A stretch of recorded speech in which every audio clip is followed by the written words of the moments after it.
Nigel. How are you? Good evening. Very well, thank you. Well, you promised the people a political earthquake. How are things going in the UK?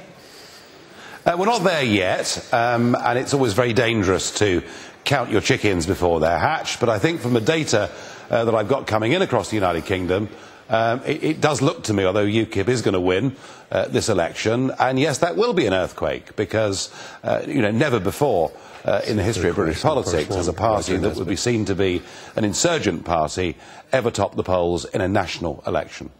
Okay. What do you think will be the big news item of these European elections?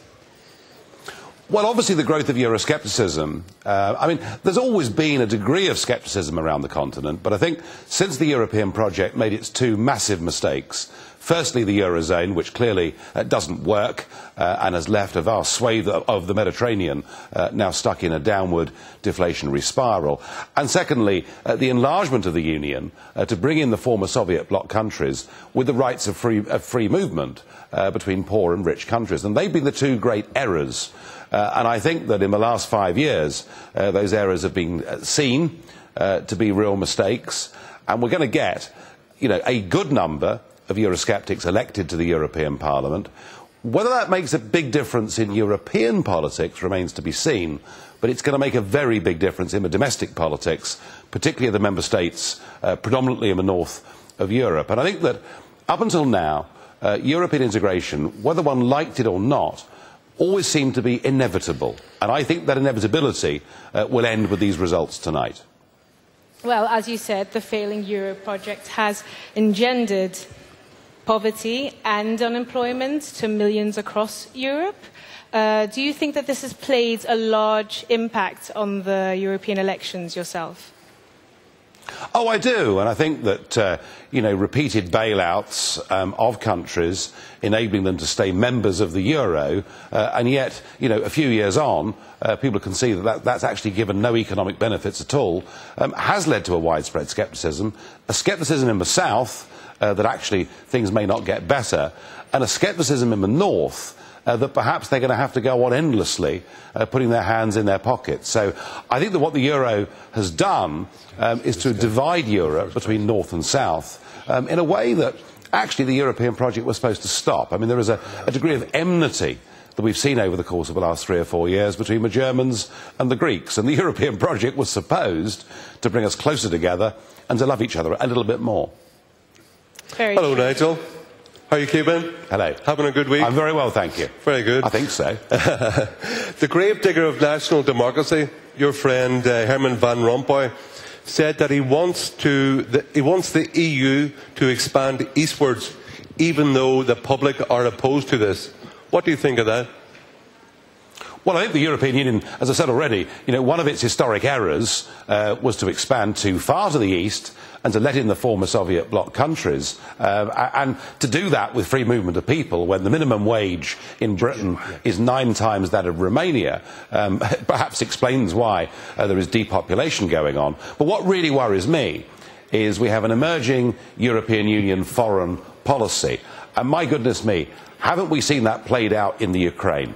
Because over the course of the last 10 years, and I'm not just blaming Brussels, because the British politicians have supported this too, but the message that's been going out to the Ukrainian people from Brussels and from NATO actually as well, not just the EU, is that they want the Ukraine to become part of the European Union and part of NATO. And my feeling is that actually the European Union has sent a false message of hope, particularly to the Western Ukrainians, the more Catholic community.